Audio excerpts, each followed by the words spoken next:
Today on Deborah, it was a well-needed vacation. You said, let's go over a week before and we'll vacation. We've never been to Jamaica. That turned tragic. Trent was there to save me my whole life. Why couldn't I save him now? Now, 2 years later,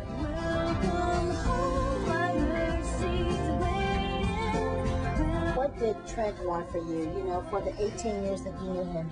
I really believe that he wanted his wife to be free.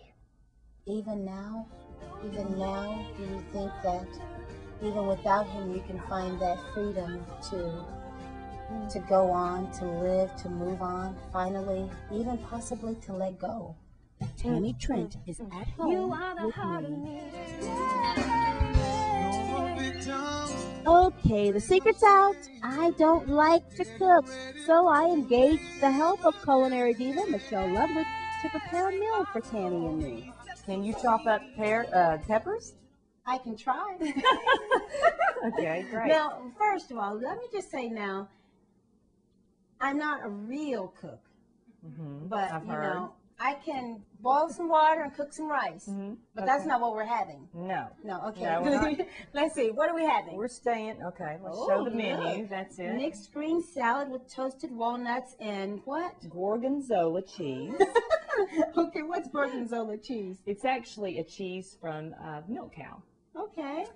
And then we have an eggplant parmigiana with Italian vegetable saute. Okay. And pear and date crisp. Okay, we're going to keep this here so it can Sure. remind us of what we're eating. That'll be great. Of what we're supposed to be cooking. Okay. Now, I worked hard on this because what I was trying to do is find something that was tasty, fairly simple, and pretty.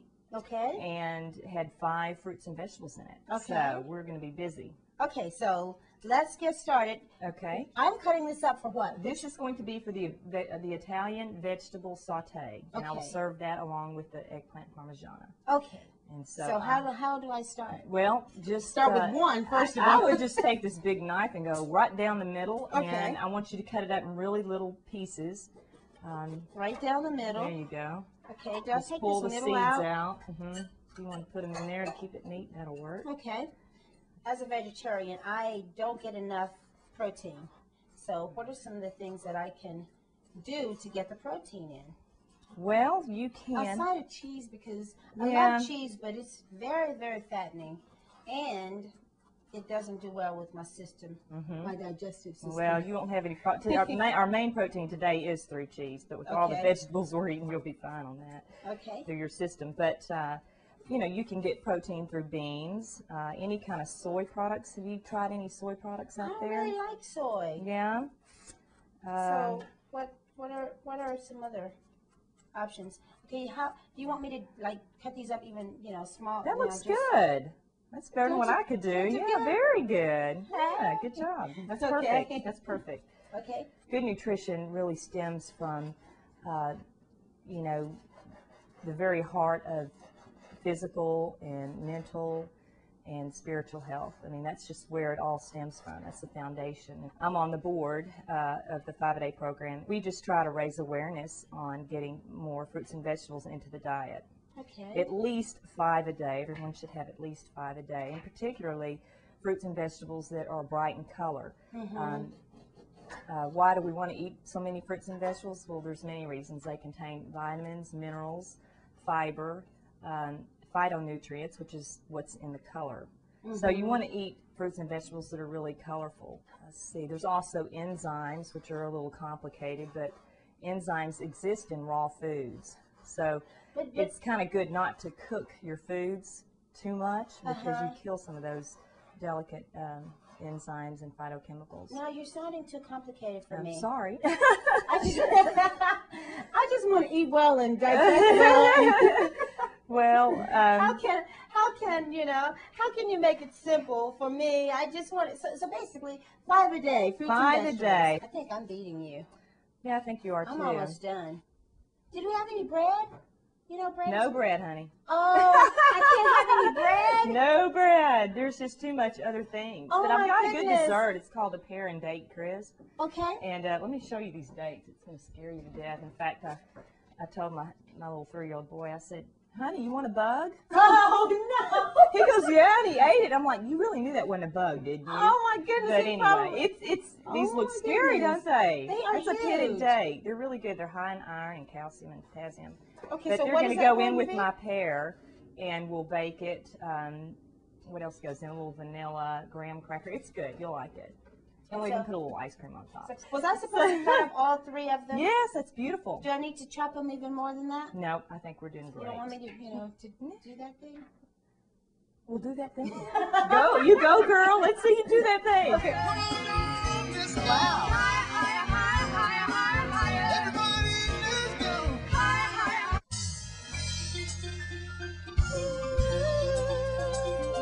Tammy and Trent lived a picture-perfect life. They fell in love before they were allowed to date and married when they were just old enough to know what it meant to say, I do. She's a singer-songwriter, and he managed her career. It was a relationship so close, she took on his first name, becoming Tammy Trent to music fans all around the world. Ray, you don't like that. Tammy, help. Ray doesn't like that. I can't play. Help. Come here. Come here. Girl, you really can't play? I really can't play. I really thought you had something going there, actually. Okay, we got a funky disco beat. Which is very cool. I mean, if you can find a piano that actually gives you a beat, then you've got something to play with. Okay. If you can actually write a song from a group like that, like You are the heart of me, you are the breath I breathe, my all, my everything, my irreplaceable. So you could do that even if you couldn't play. Okay. Wow. Hey, how about if I stop that? That's And let's do something that's for great. real. Oh, but if you start playing, then the groove. It comes back. I think we should just dance. Forget about playing. All right, irreplaceable. This is amazing. Actually, this is very fun. Does it ever stop, or does it just keep doing that? Stop it. Okay, it stopped for just a second. Now, really, let's see. Can you play? You know, actually, I'm a drummer. Of all things, You're a I drummer. started playing the drums when I was a little girl, taught myself how to play, and now that I'm older and traveling more, I mean, I wish I would have picked up a guitar or a Roland keyboard, but I didn't, and so my playing is very minimal. But So you it's can very do little. something. You know, sometimes I can. You know, I remember learning a worship song when I was younger, like Hallelujah, praise the Lamb. Hallelujah, praise the Lamb. My heart sings His praise again.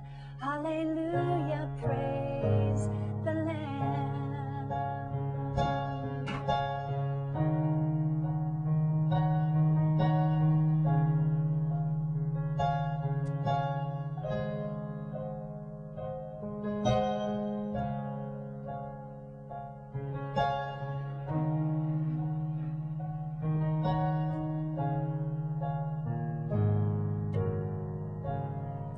Beautiful. That's about the extent. That's all I know. That's good. That's better than That was better than your little picking. Yeah, that was Picking. better. I just want to talk today about you and what you've been doing. You are just so terribly busy. Yeah, it's been Just good. running all around. It's been good. It's kind of, a bittersweet thing in my life right now because so much has happened the last couple years of my life, things that I never saw coming, things I didn't expect, and here I am today as a result of that and losing my husband and in a tragic diving accident the morning of September 11th, 2001. So, I've really had to ask God to really put my life back together again, and some days not even knowing what that really means. You know, when you sit down and you lay everything down and kind of just say, God, I don't know what to do. I mean, it puts you in a really vulnerable place to finally say, I don't have any agendas. I don't have any plans. I don't know what you want me to do, God, but I'm here and you're here, and I'm asking you to put my life back together again. So I've watched him do that slowly the last couple years, and I still feel like he's very much putting it back together again. But I'm watching him bring things in and out of my life some of the things that Trent, my husband, the very things he prayed for my life. And now I'm seeing them come into my life, and I'm seeing the Lord take them into a new place and create new things in me and develop new things in my life. And I'm, you know, in some ways I feel like I'm starting to come back to life again. So I'm here, and I'm as faithful as I can be, and trusting the Lord as much as I can. And I can't deny that God is in it, that life is even in it in the midst of death. That has surrounded my life. So, and with such tragedy, that's why I wanted you here in my home, because we learn a lot from that. You know, sometimes you have to go really deep to find God, and when such tragedy happens, we know that those who've gone through it have gone that deep, and so you got some lessons for us. You got some wisdom for us, and that's what I want you to share today. Wow, I will, and you know, I don't know that I feel like I have so much to share or so much wisdom. I think it's just something very mature happened to a little girl, and so I think you're forced to grow up fast and to find God, and your life just goes deeper because of your circumstances. So you can either choose God or choose to walk away from God. So yeah, I think you're right. I think there's much more depth into my life now. So we're gonna go eat. Good. And Food then is we're always gonna good. go talk. How about Good. that? Let's Sounds go great. eat. Okay. At Home with Deborah is brought to you by Roland, setting the standards in music technology for the world to follow.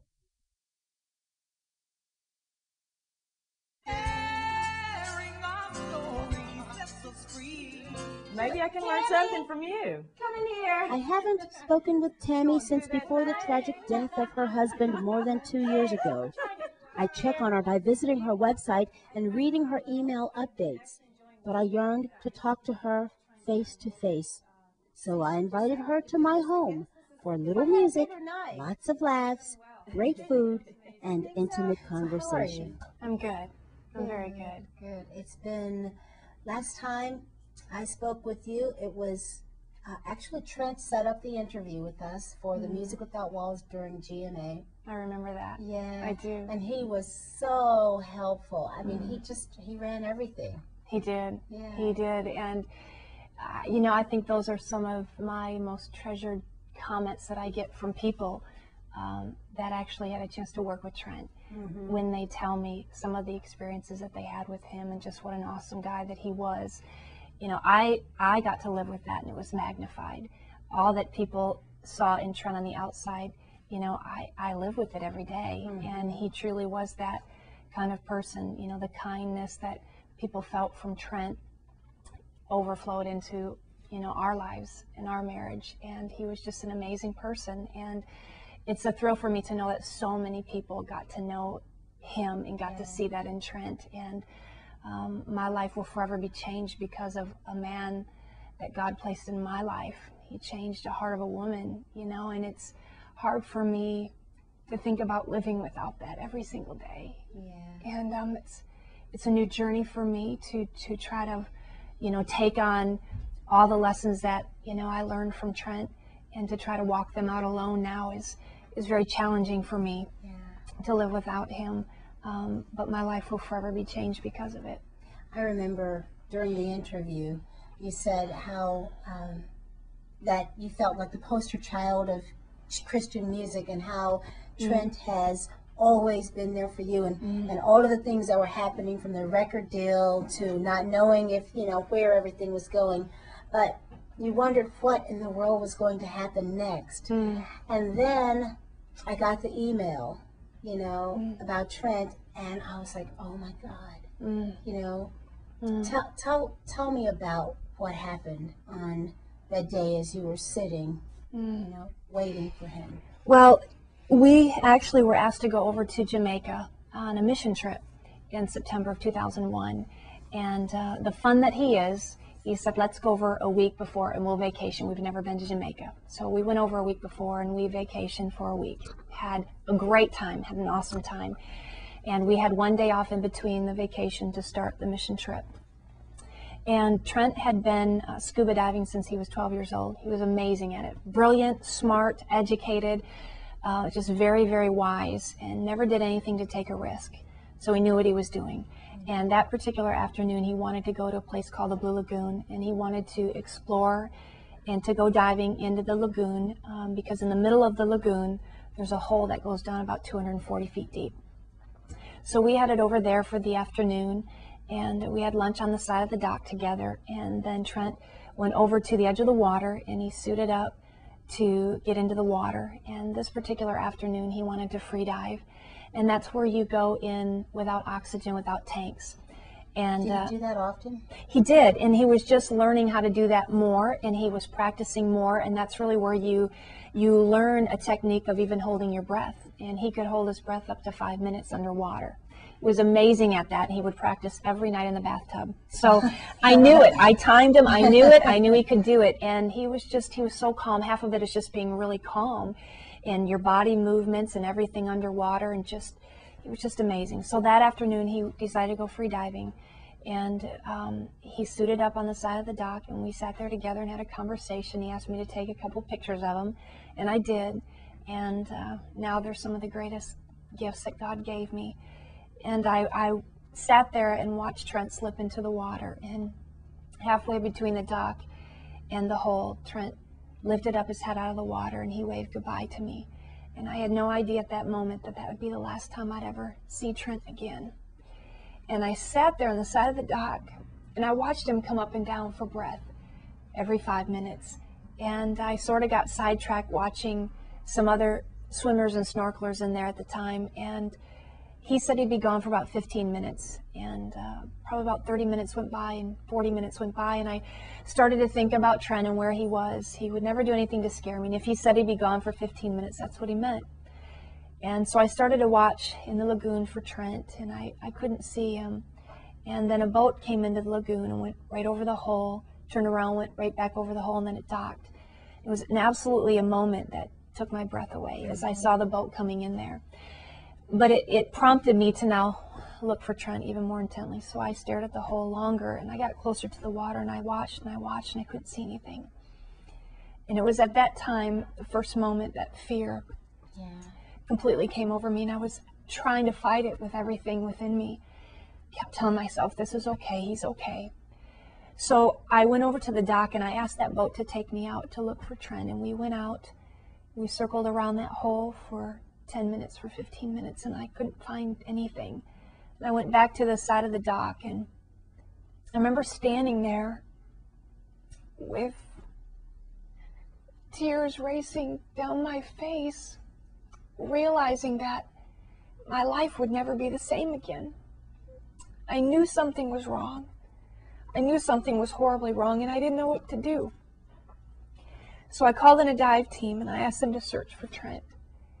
And while they began to search for Trent, I went into the back of this room, this restaurant, and I was all alone. I didn't know where we had come from. I didn't know where we were going. I was there all alone. There wasn't one person there to even hold me, to pray with me, anything. And I remember going into the back of this room and took all my blankets and pillows and towels, everything, and I just sat in this corner crying. And the only thing I could think to do, Deborah, at that moment was to lift up my hands toward heaven, and I just cried out to God, and with every ounce of strength that I had within me, the only thing I could pray was, help me, Jesus. God, help me, Jesus, help me. I don't know what to do. I don't know what to do. And then I began to sing every praise song that I could think of. It was the only thing at that moment that was comforting me in any way. And about 3 hours went by, and they came in and told me that they couldn't find Trent, and that they'd have to call off the search, and they'd begin in the morning. The next morning was the morning of September 11th, 2001. And then I got the call that they had found Trent in that hole, and that he had not survived, that something had struck him on the back of the head. And I remember falling to the ground, crying out to God, asking God what happened, what went wrong. Trent, what happened, what went wrong? What part of my prayer didn't work, God? Trent was there to save me my whole life. Why couldn't I save him now? And I just felt like, what am I going to do? What am I going to do? And I couldn't stop crying. I couldn't even breathe. I couldn't even walk. I couldn't even move. Trent's been in my life since I was 15 years old. He covered me with love, with God, with consistent, faithful, everything. And what was I supposed to do now? The greatest thing, the greatest gift I'd ever known, and it's gone. And I didn't even get to say goodbye. I didn't even get to thank Trent for the way that he loved me, for the way that he taught me, for the way that he covered me, for the way that he gently pushed me toward the things of God. What was I going to do now?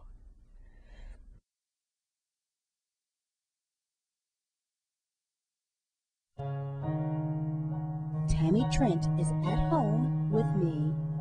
At Home with Deborah is brought to you by Roland, setting the standards in music technology for the world to follow. And it was probably 10 minutes after that when Trent's dad walked into the room. He was the only one that actually caught a flight out of LA the night before on a business trip, and he was now there to walk out the next 10 days of this horrible journey of my life. But the greatest part of this story to me, Deborah, is this. We headed together, Trent's father and I headed over to Kingston the next day, where I found out Trent and I were originally planning on going. We stayed at the same hotel. We walked into the hotel together. Now only I was walking in with Trent's father instead of Trent. We got adjoining rooms so he could watch out for me. And that next day he wanted to go back to the Blue Lagoon so he could explore, and I just couldn't go with him. I didn't have the strength. So I stayed behind.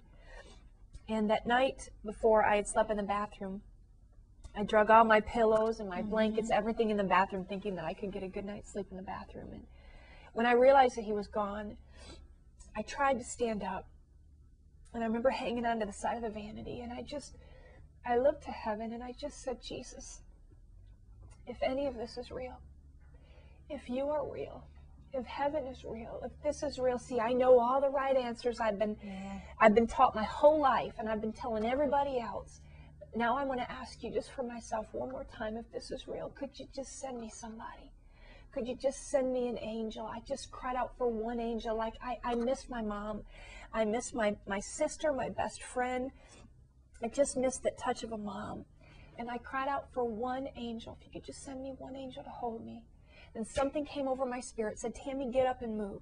So I got up and I moved. And I got out of the bathroom. And I started to walk through the room. And I remember hanging onto the side of the wall because I could hardly walk. And I heard somebody in the adjoining room, in the other room.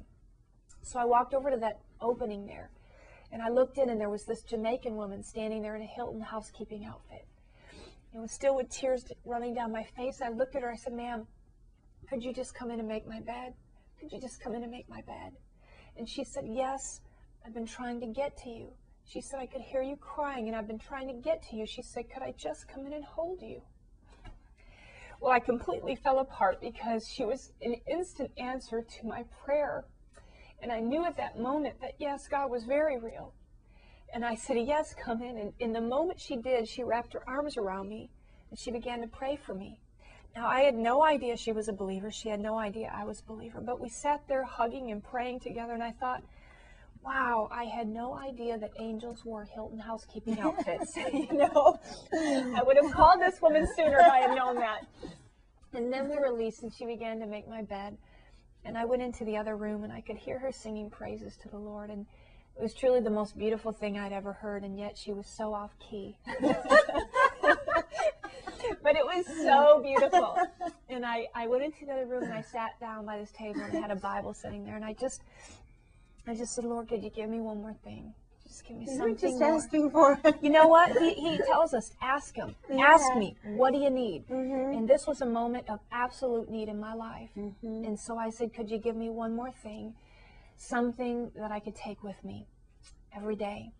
And I had a moment of opening up the Word of God. You know, if you ever have those moments where you just want to open it up and you want to point to something, and you're like, I will live by that all day, I promise. I had a moment like that, and I opened up the Word of God, and it took me right to Psalms 30, verse 5, and it told me this, that Tammy, although you may mourn, although you may cry, and it will endure throughout the night, it will endure throughout probably many nights, my joy will always come in the morning.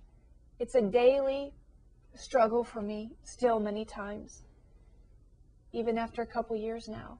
to fight to want to live, to fight for life. But there is joy that surrounds my life.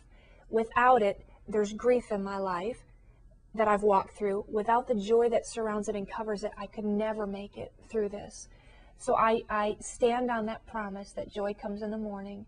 When I can't sleep through the night, I know that tomorrow's a new day. I know that I'll wake up and the sun will shine, whether the sun is shining or not. Yeah. There's been healing in my life, yet I think I'll be healing probably the rest of my life. I came home and walked away from most everything and just sort of asked God to put my life back together again. We're learning to love life, even through trials, tribulations, and strife. Sharing our stories sets us free. So what was it like coming home for the first time? And I get your emails all the time Oh, do of you? how you're doing, Oh. every day. Mm. And I sit and I read them and I cry for you. I pray for you. And I want to see that move on. I want to see you, that you're okay. And I always thought, what it was like for you to actually go back into the home Wow. for the first time.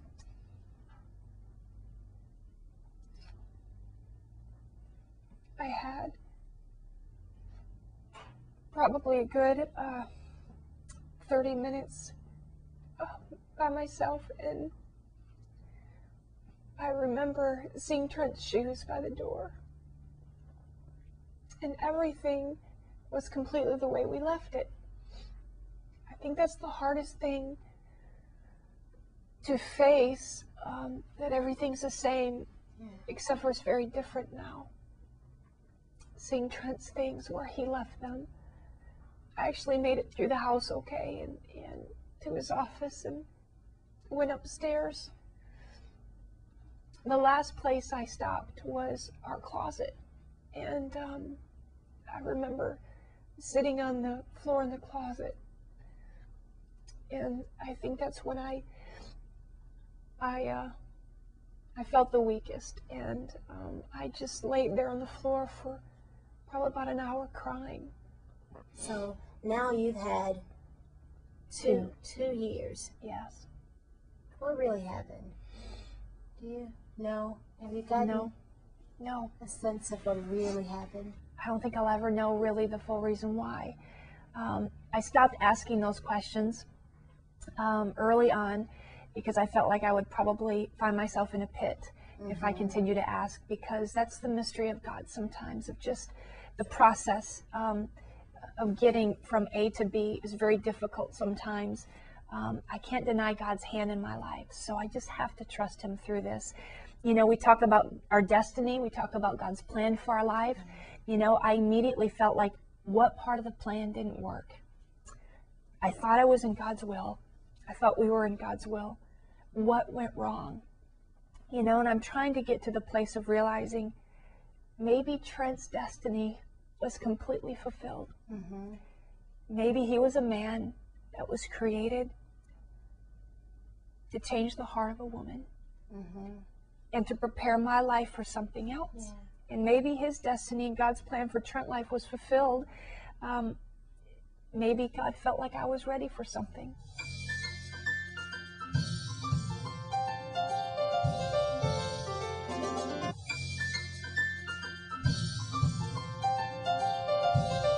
So you definitely believe in the sovereignty of God. Yes. And so should the question still be maybe? Should the question be, should there be a doubt that what happened was God's total will and what is happening in your life is totally lined up with where God will have you now? Should that still be a question that you're asking God, or can you accept that this is where God will have you? I think I definitely accept that this is where God has me.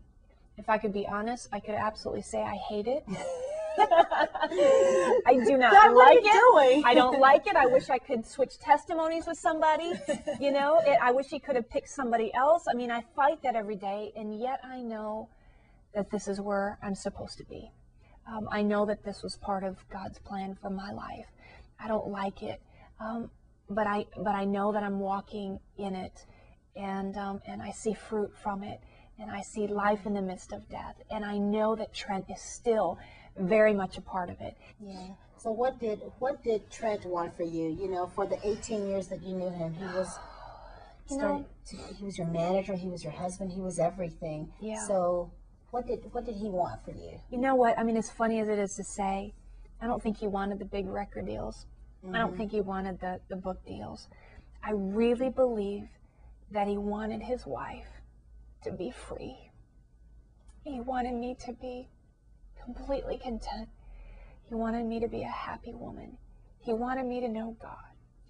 He wanted me not to be content in where I was with God, but to know God more.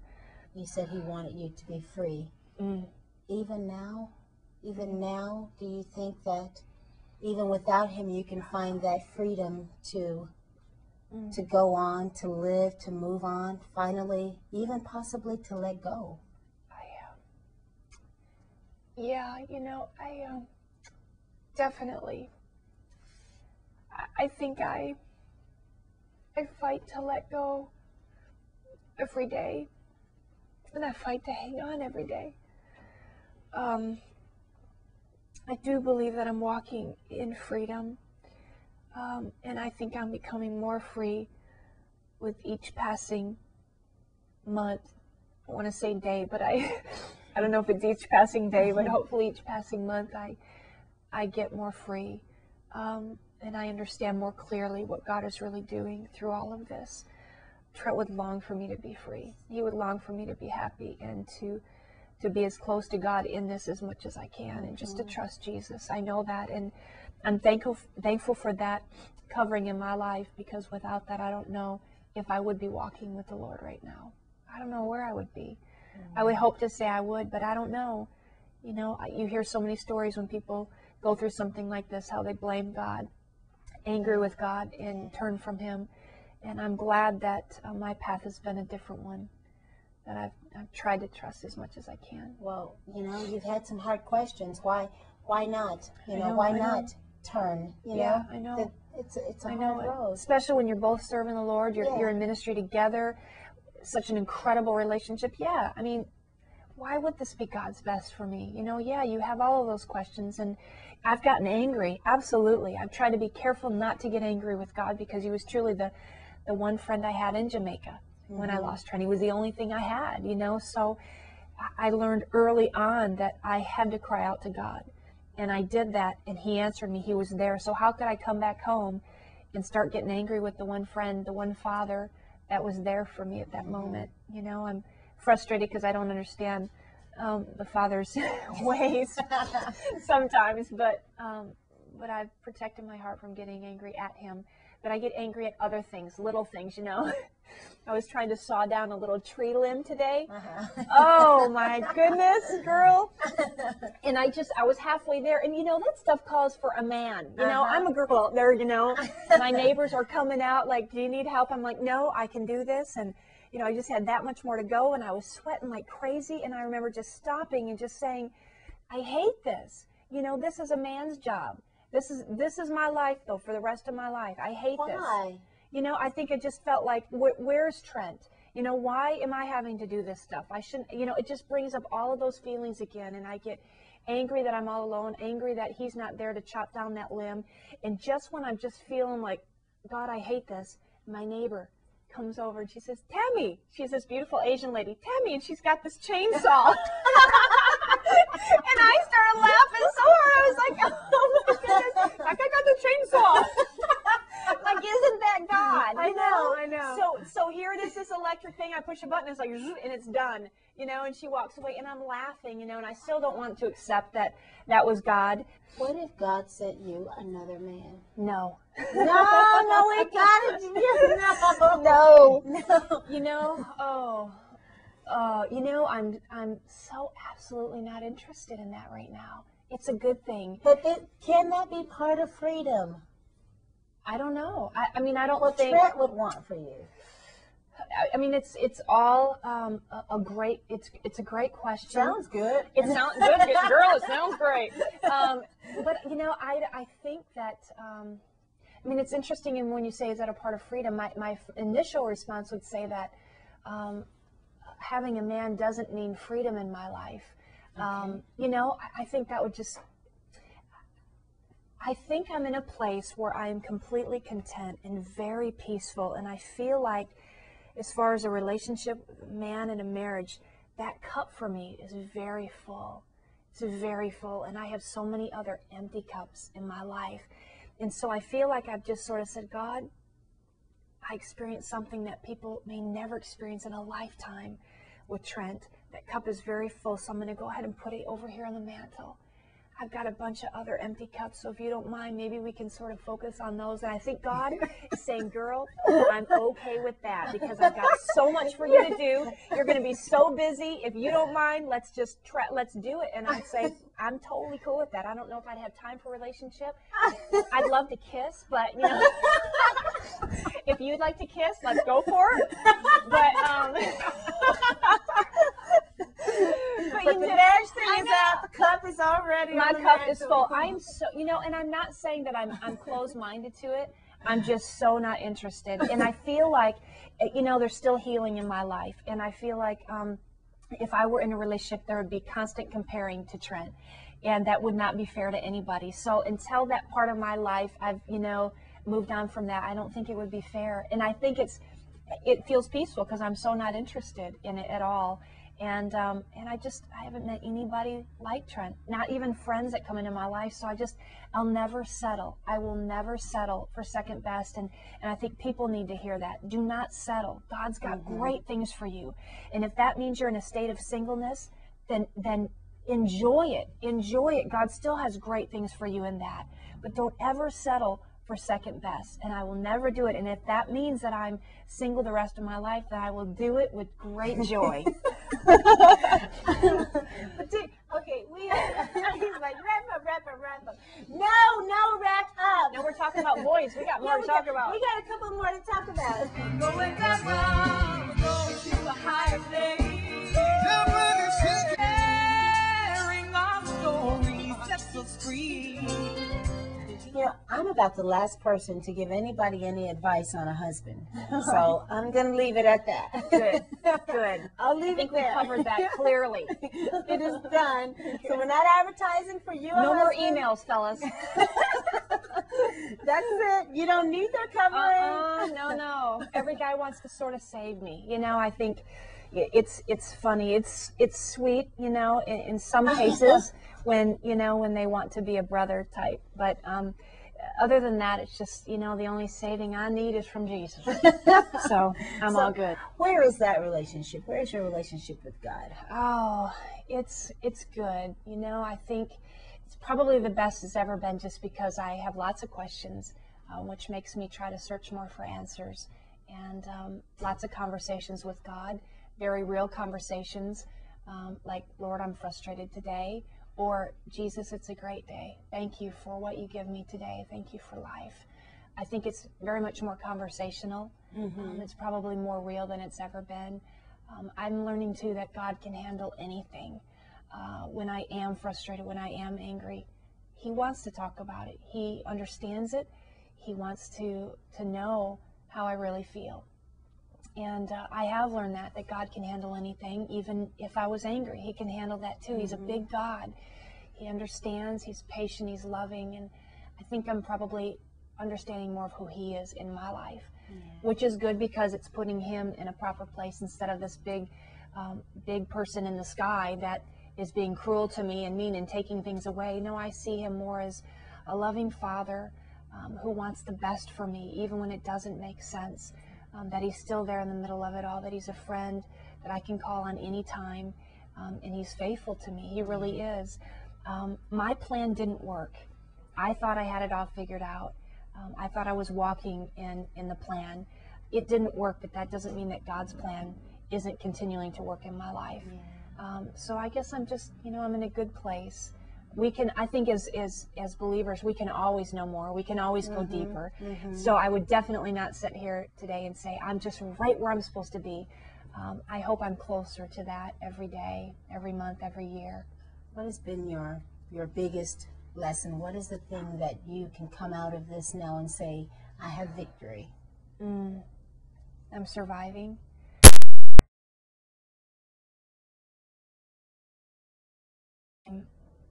I'm still singing, that I'm still speaking, I'm still ministering.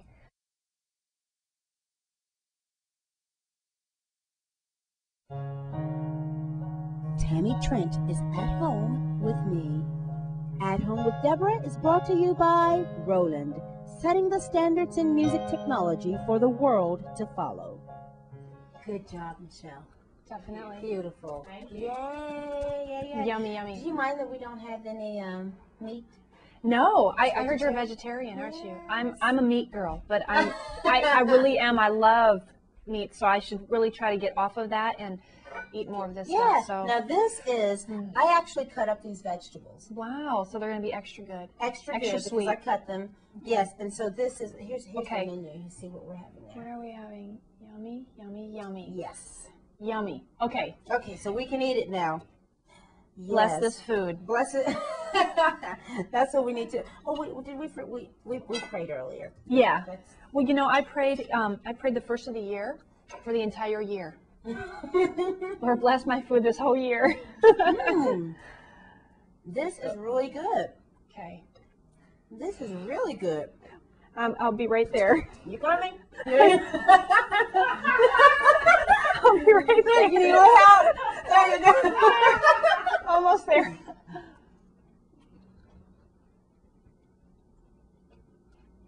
Yummy. Good. I'm trying to think of what I got. Was that an eggplant thing, or was that? Wow. That is. Was that a piece of eggplant? Wow. Now let's talk about how That's great. you can talk to Lucy about me going on that Africa trip. Why don't you just go as my guest? And you Let's can do it. enjoy the trip and you don't have to do anything. Wouldn't that be Okay. nice? This is amazing. This really is good. I'm a vegetarian now. Okay, it tastes like there's meat in there to me. You know, for a girl that loves meat, it tastes like there's meat in Yeah. there. I'm loving it. What is it? Great salad dressing. Is that chocolate? Chocolate. No, dear. It is. I was like, wow, that's good. It's a Dijon vinaigrette. Oh, it's wonderful. Wow. Glad you like it. All right. Anita, would you like some food? Come Girl, on in come here. on in here. You're gonna love this. I'll let you share some of Tammy's food. Oh, and then I'll eat some of Deborah's food. Here, try this. Scoot over. Yummy. That is very good. Isn't it awesome? Very, very good. Wow, eat some of those. Good. This is so good. Going to a highway.